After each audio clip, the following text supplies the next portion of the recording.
The photo shoot we did at the Ambassador Hotel was actually really eerie. There's just this tension amongst everybody because the place is just nasty.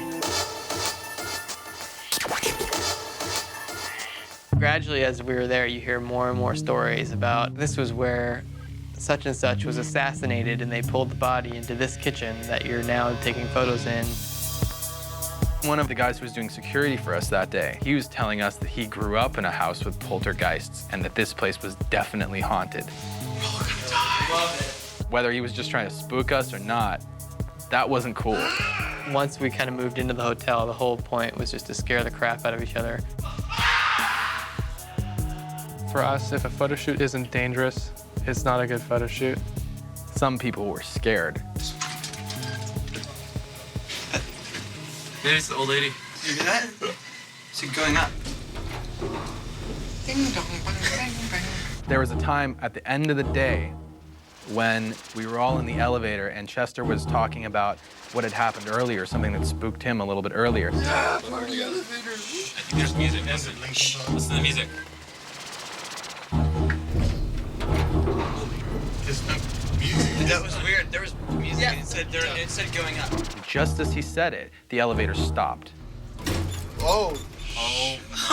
That's not good. Bottom floor? Is that bottom? No, that would be the elevator not being on. No way. Open the door. Okay. There we go.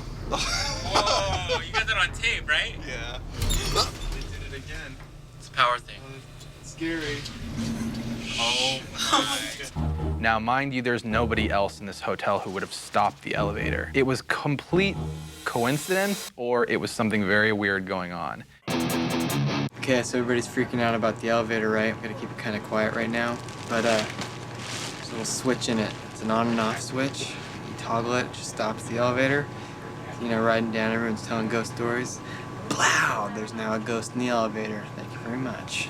Turn it back on. Blow! It stops again. Everybody's scared. Turn it back on.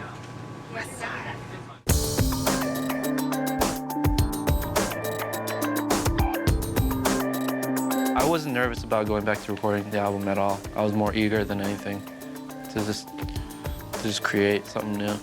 Studio, I'm just doing a lot of scratching and doing some programming, just atmospheric sounds, and just adding more flavor on top of what's there. Trying to take away from the rock vibe. You got your cake, your layers of cake, and I'm putting all the dressing and flowers on top of it. I use tons of equipment. This is Mount Han. Yeah, Mount Han. This is all Joseph coming right here. Don Gilmore hasn't really worked with any DJs. For him, it's kind of uncharted territory. If it's distracting, then he'll say it's distracting. And if it's good, then he'll say, oh, I think that's cool. So it's like when we're in the studio, it's pretty much me and Mike. Where's Johan coming in through now? Mike and I, we usually come up with all the sounds. Our samples aren't samples of other people's music, they're samples of experiments that we've done. In the last year, the CD turntables have come out and become, you know, like easy to get and use. So the first record, it took a long time because we had to press vinyl up and scratch the vinyl. This time, we can think of an idea and immediately put it on a CD and scratch that. Chester and I, as we're doing vocals, will think up ideas of, oh yeah, you know, instead of us just singing this part, he could scratch this. Need box though. Our songs are on the average 39% scratching and 5 to 8% keyboard. The rest of the percent is bobbing my head up and down.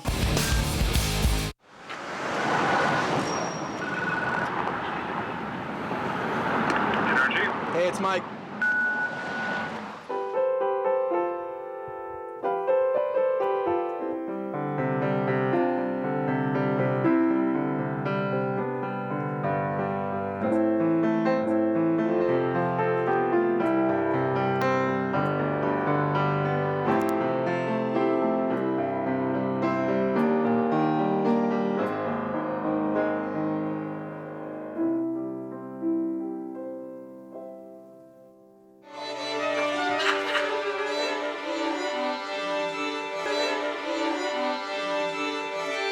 One song is a song that I really have been trying to write. I've wanted to write it for quite a while, probably like 5 years or 6 years. It's a song called Breaking the Habit.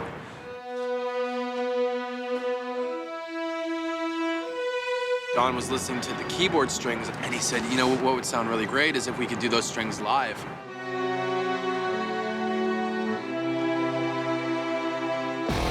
All the stuff that I had written, a guy named David Campbell took all that and wrote it out from cello on the low end to the violins and violas.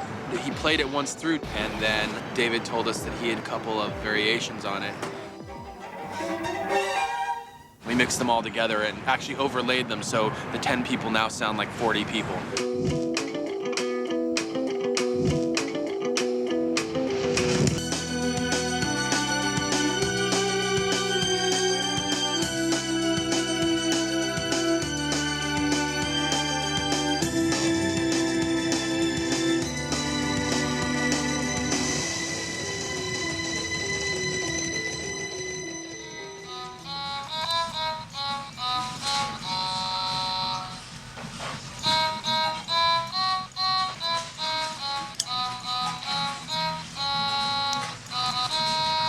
Oh, you guys rock! Yeah, I got 5 hours of sleep last night. It wasn't until about 3 that I actually passed out because I was just like thinking about the album and thinking about all this stuff and all this, you know, all the crap that we've got to do and that we're worried about.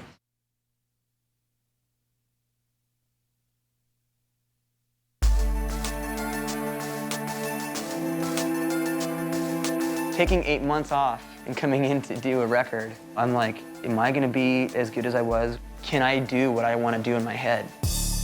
Because I'm so hard on myself, I really push my throat to its ultimate level, and when I push it there and I keep doing it, it ends up getting used to it, and then I can push a little bit harder and get a little bit higher or a little bit lower. You come in here when we're doing vocals and they got candles lit and it's all moody and vibey and cool, and they're just doing their silly vocalist stuff. Chester has this incredible weird thing when he sings really aggressive. He has like 2 or 3 different voices inside his voice. You can hear 2 or 3 different notes, and it's the strangest thing in the world.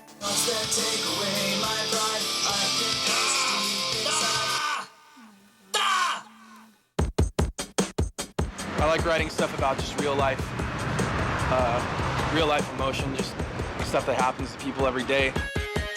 Lyrics and stuff, some things that me and Mike talk about, you know, really shouldn't be talked about with other people. But when you write a song, you don't necessarily like want to come out and give it all away, but you want the right perspective. Getting out all that stuff and just kind of making it like silly therapeutic time, it makes for good music, I think.